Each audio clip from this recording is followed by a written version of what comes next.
주님, 우리의 찬양을 주의 병에 담으소서. 찬송가 394장으로 하나님께 찬송 올려드리겠습니다.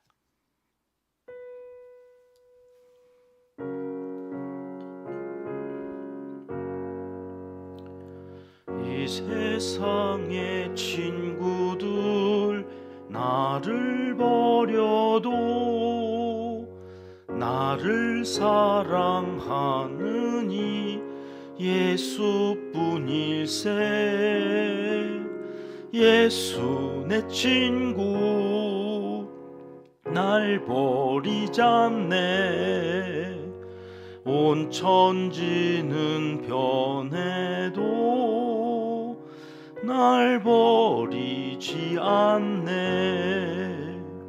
검은 구름 덮이고 광풍이 일어도 예수 나의 힘되니 겁낼 것 없네. 예수 내 친구 날 버리지 않네. 온 천지는 변해도 날 버리지 않네. 괴로운 일 당해도 낙심 말아라. 영원하신 주 능력 나를 붙드네. 예수 내 친구 날 버리지 않네. 온 천지는 변해도 날 버리 1절부터 다시 합니다. 이 세상의 친구들 나를 버려도 나를 사랑하느니 예수뿐일세. 예수 내 친구 날 버리지 않네. 온 천지는 변해도 날 버리지 않네. 검은 구름 덮이고 광풍이 일어도 예수 나의 힘되니 겁낼 것 없네. 예수 내 친구 날 버리지 않네. 온 천지는 변해도 날 버리지 않네. 괴로운 일 당해도 낙심 말아라. 영원하신 주 능력 나를 붙드네. 예수 내 친구 날 버리지 않네. 온 천지는 변해도 날 버리지 않네. 아멘. 주님, 우리의 기도를 주의 병에 담으소서. 기도문으로 함께 기도하시겠습니다. 참 좋으신 우리 아버지 하나님, 아무 자격 없는 저희들을 친구 삼아주시고 온 천지가 변한다 해도 날 버리지 않으실 주님의 그 사랑 의지하여 오늘도 새날 첫 시간을 하나님께 예배로 올려드리게 하심을 진심으로 감사드립니다. 오늘 하루도 주님의 그 자비하심과 긍휼하심에 잇대어 하나님의 영광을 위하여 살아갈 때에 분별의 은사를 더하여 주셔서 하나님의 사람들과 더불어 하나님의 뜻과 그 의를 이루어 나가는 복된 날을 살아가게 도와주시옵소서. 우리에게 자녀 손을 허락하여 주시고 저들을 위해 날마다 기도하게 하심을 감사드립니다. 우리 은평교회가 다음 세대를 세워가는 양육 공동체로 든든히 세움을 받게 하여 주시옵소서. 교회 학교에서 헌신할 교사 선생님들을 보내주시고 또 우리 안에서 잘 양육되어 장차 후진들을 성경 속의 믿음의 선진들처럼 살아가도록 이끌어줄 선생님들이 계속 성장해가는 교회 공동체를 이루게 도와주시옵소서. 시니어 어르신들의 삶을 끝까지 지켜주셔서 품위와 하나님의 형상으로 지음받은 인간으로의 존엄을 잃지 않고 생명이 다하는 그날까지 예배하며 기도하는 자리 빼앗기지 않고 살다가 주님 나라에서 눈을 떠 영생함의 복을 다 받아 누리게 역사하여 주시옵소서. 이 나라의 지도자들을 위해 기도합니다. 어리석은 판단을 내리지 않도록 늘 겸비하여 나라의 미래와 국민의 안녕을 위하여 일하는 지혜자들이 다 되게 하여 주시옵소서. 선교사님들과 어려운 형편에 있는 한국교회 목회자들에게 자비를 베풀어 주시고 오늘도 선교의 사명을 다하고 교회를 지키고 복음을 전하는 일에 진심인 하나님의 사람들을 책임져 주시옵소서. 북한의 동포들에게 일용할 양식을 공급하여 주시고 지하교회 성도들의 기도를 들어 응답하여 주시며 통일의 그날까지 믿음을 잘 지켜가도록 힘을 더하여 주시옵소서. 하나님을 사랑하는 자, 곧 그의 뜻대로 부르심을 입은 자들에게는 모든 것이 합력하여 선을 이루어 주실 줄 믿습니다. 하나님이여, 우리에게 은혜를 베풀어 주시옵소서. 예수님의 이름으로 기도합니다. 아멘.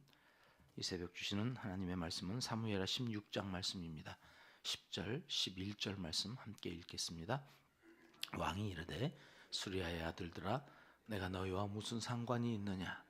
그가 저주하는 것은 여호와께서 그에게 다윗을 저주하라 하심이니 내가 어찌 그리하였느냐 할 자가 누구겠느냐 하고, 또 다윗이 아비새와 모든 신하들에게 이르되 내 몸에서 난 아들도 내 생명을 해하려 하거든 하물며 이 베냐민 사람이랴. 여호와께서 그에게 명령하신 것이니 그가 저주하게 버려두라. 아멘.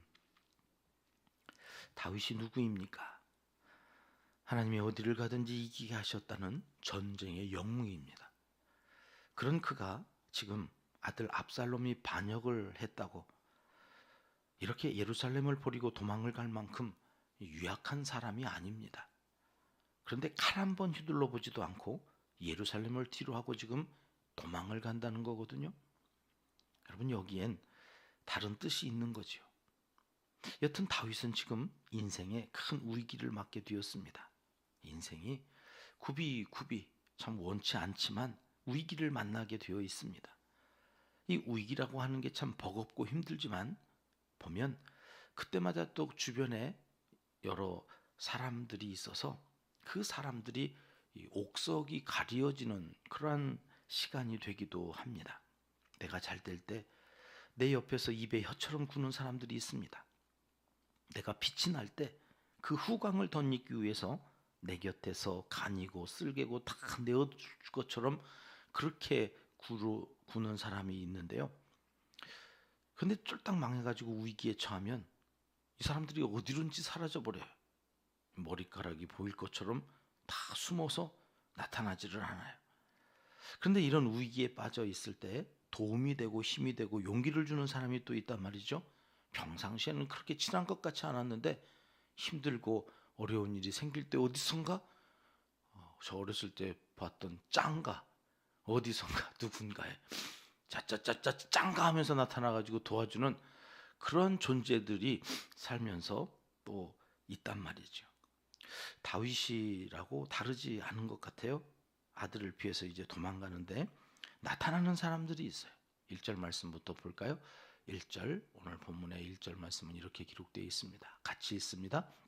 다윗이 마루턱을 조금 지나니 무비보셋의 종 시바가 안장 지운 두 나귀의 떡 200개와 건포도 100송이와 여름 과일 100개와 포도주 한 가죽 부대를 싣고 다윗을 맞는지라. 요나단의 아들 무비보셋, 주일 말씀의 주제였죠. 왕의 식탁에 초대를 받아서 개 같은 날을 그렇게 자기 자신을 낮추었던 그 무비보셋이 은혜를 입고 다윗과 함께 또 그 왕자들과 함께 밥을 먹던 그 무비보셋의 종 시바가 와서, 시바도 기억나시죠? 발음 잘해야 된다 그랬어요. 조금 세게 발음하면 이게 욕같이 들려가지고 그 종 시바가 여기 이렇게 피난 가는, 도망가는 다윗의 일행에게 필요한 이 먹을거리를 가지고 와가지고 문안을 한단 말이죠. 여러분, 다윗에게는 이런 사람이 있다고 하는 것이 얼마나 위로가 되었을까요?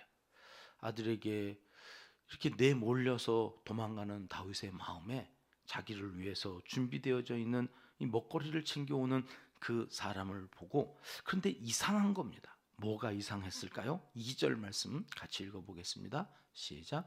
왕이 시바에게 이르되 네가 무슨 뜻으로 이것을 가져왔느냐 하니, 시바가 이르되 나귀는 왕의 가족들이 타게 하고 떡과 과일은 청년들이 먹게 하고 포도주는 들에서 피곤한 자들에게 마시게 하려 함이니이다. 네가 무슨 뜻으로 이것을 가져왔느냐, 이 말은 야, 네 주인은, 내가 그렇게 은혜를 베풀었던 무비보셋 그 주인은 어디 가고 네가 이것을 가지고 왔느냐, 이걸 물은 거거든요. 근데 시바는 지금 주인 얘기는 하지 않고 이것을 왜 가져왔는지를 설명을 해요. 그러니까 다윗이 3절에 다시 묻습니다. 정작 물었던 게 이거죠. 같이 읽어보겠습니다. 왕이 이르되 내 주인의 아들이 어디 있느냐?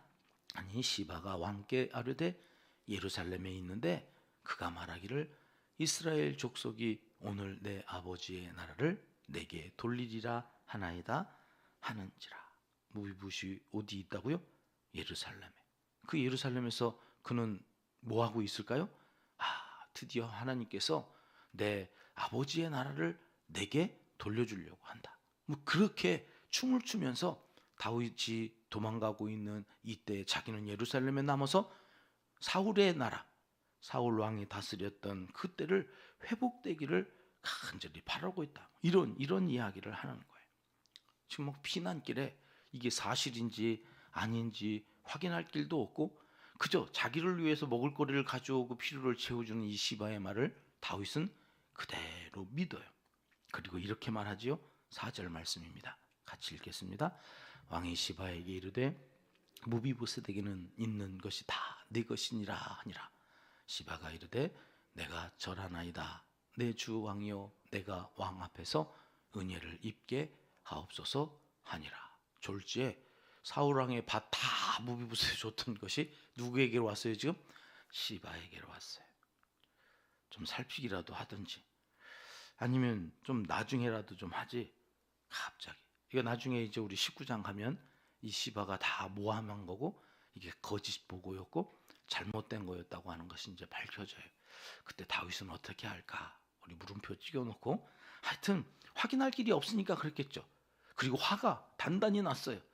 아니, 내가 자기에게 베풀어준 은혜가 얼마나 큰데 이게, 이러면서 재산을 다 몰수해가지고 시바에게 주었다. 그런 이야기입니다. 그리고 계속 도망을 가죠.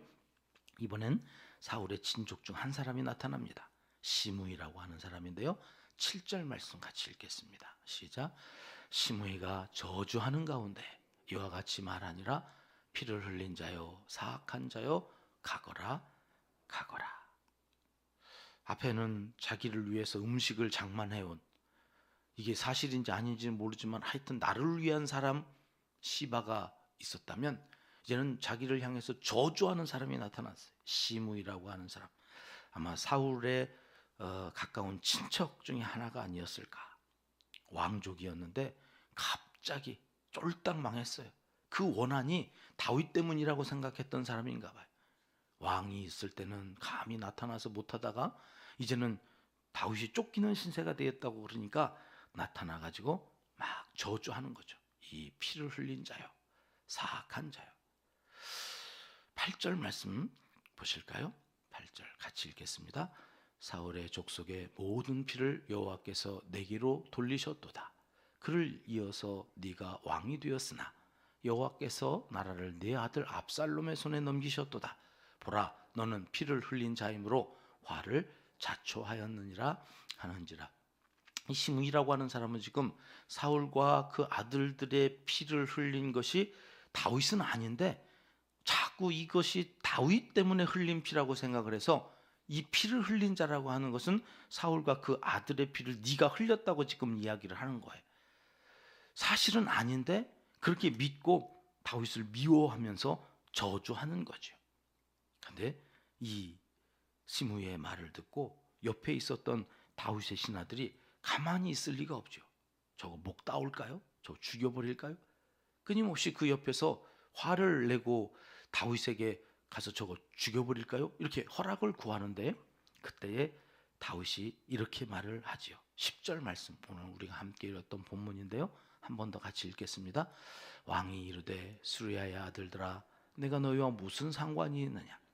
그가 저주하는 것은 여호와께서 그에게 다윗을 저주하라 하심이니 내가 어찌 그리하였느냐 할 자가 누구겠느냐 하고. 시므이가 이야기하는 피 흘렸다고 하는 것은 거짓이에요. 사실이 아니에요. 그런데 다윗은 지금 그 말을 듣고 누구의 음성으로 듣느냐면 그렇지, 내가 충성스러운 신하였던 우리야, 그를 죽음으로 내몰아서 내가 피를 흘린 사람 맞지. 시므이는 그 피를 얘기하는 게 아니죠. 사울의 피를 얘기하는 건데 다윗은 어떻게 들어요? 우리야라고 하는 충직한 신하의 피를 흘린 죄. 그러니 시므이가 하는 그 말이 맞든 틀리든 상관없어요. 그를 통해서 지금 누구의 음성을 들어요? 하나님의 음성을 들어요. 하나님의 음성. 이 새벽에 우리가 붙잡고 가고 싶은 말씀은 이거예요. 여러분, 나한테 잘해주는 사람이 있어요. 시바 같은 사람. 나한테 잘해주는 그 사람을 통해서는 다윗이 하나님의 음성을 못 들어요.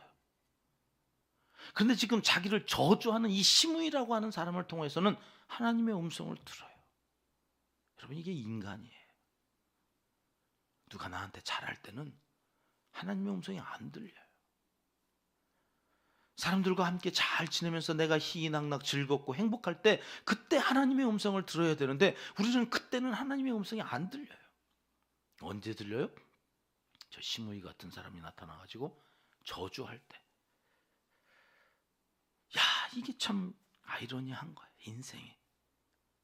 여러분, 다윗이 시므이라고 하는 그 사람이 이야기하는 말이 옳아서 들은 게 아니에요. 자기 안에 이 모든 일들이 하나님에 의해서 되어지고 있다고 하는 사실을 늘 그 중심에, 지금 심판받고 그 죄값을 치르는 그 과정 속에서 다윗이 계속 하나님, 그 하나님의 작동되어지는 어떠한 음성, 메시지, 신호, 이걸 듣기 위해서 계속해서 자기 안에 주파수를 하나님께 맞춰놓고 있는 거예요. 주파수. 그러니 자기를 저주하는 그 시므이를 통해서 하나님의 음성을 들을 수 있는 이 주파수가 모든 잘못된 잡음들을 다 제거하고 그 음성을 듣고 가는 거죠. 11절 말씀 보실까요? 11절 시작. 또 다윗이 아비새와 모든 신하들에게 이르되 내 몸에서 난 아들도 내 생명을 해하려 하거든 하물며 이 베냐민 사람이랴. 여호와께서 그에게 명령하신 것이니 그가 저주하게 버려두라. 여러분, 왜 칼 한 번 휘둘러 보지 않고 압살롬에게 쫓겨서 그 전쟁의 영웅인 다윗이 그냥 가는 줄 아시겠죠? 압살롬이 하는 게 아니라는 거예요. 하나님이 하시는 일이에요. 그러니 압살롬과 싸울 일이 아니라 이 문제는 하나님과 내가 해결해야 될 일이다. 하나님 앞에서 내가 책임져야 될 일이다. 여러분, 자꾸 사람이 앞에서 간주 그때 하나님께서 왜 이 사람을 통하여 내 마음을, 감정을 자꾸 건드릴까? 이렇게 가야 되는데 저도 이게 잘 안 돼요. 혈압이 올라오고 혈기가 막 올라오고 그때 좀 입 다물고 갔어야 되는데 이걸 입 바깥으로 내면서 사단이 나는, 그 사람이 아니에요. 그 사람을 통해서 하나님께서 오늘 나를 한 번 더 시험하시는, 한 번 더 테스트하시고 복 주시려고 하나님께서 나의 죄와 나의 잘못된 것들을 다시 한번 추스리고 다시 그 죄를 반복하지 않게 하시려고 하나님이 하시는 거예요. 내 아내를 통하여서, 내 자녀들을 통하여, 내 남편을 통하여, 끊임없이 함께 신앙생활하는 교우들을 통하여서 여러분 우리 안에 어떤 일들이 있을지 몰라요. 그때에 우리가 기억해야 될 것은 오늘 이 다윗의 주파수, 하나님께 맞춘다, 사람에게 맞추지 않는다. 그리고 가는 거예요. 그냥 내버려 두라. 나를 저주하려면 저주해라. 저주하게 내버려 두라. 하나님이 책임지실 거다. 내일 하나님이 어떻게 책임지시는지 우리는 기가 막힌 현장을 확인하게 됩니다. 오늘 하루, 내일 하나님께서 어떻게 역사하실 것인지를 기다리는 마음으로 오늘 하나님께 주파수를 맞추고 살아가시는 귀한 하나님의 사람들이 다 되시기를 이 새벽 하나님은 간절히 원하시고 계십니다. 기도하겠습니다. 하나님 아버지, 모든 것이 하나님의 주권 아래에서 되어지는 일임을 다윗처럼 믿음으로 고백하며 살기 원합니다. 누가 내게 유익이 될 사람인지 잘 분별하여 맡겨주신 사명 감당할 때 좋은 사람들과 함께하는 오늘 하루의 삶이 되도록 복 내려 주시옵소서. 예수님의 이름으로 기도드립니다. 아멘. 주님 가르쳐 주신 기도입니다. 하늘에 계신 우리 아버지, 아버지의 이름을 거룩하게 하시며 아버지의 나라가 오게 하시며 아버지의 뜻이 하늘에서와 같이 땅에서도 이루어지게 하소서. 오늘 우리에게 일용할 양식을 주시고 우리가 우리에게 잘못한 사람을 용서하여 준 것 같이 우리 죄를 용서하여 주시고 우리를 시험에 빠지지 않게 하시고 악에서 구하소서. 나라와 권능과 영광이 영원히 아버지의 것입니다. 아멘. 자유롭게 기도하시겠습니다.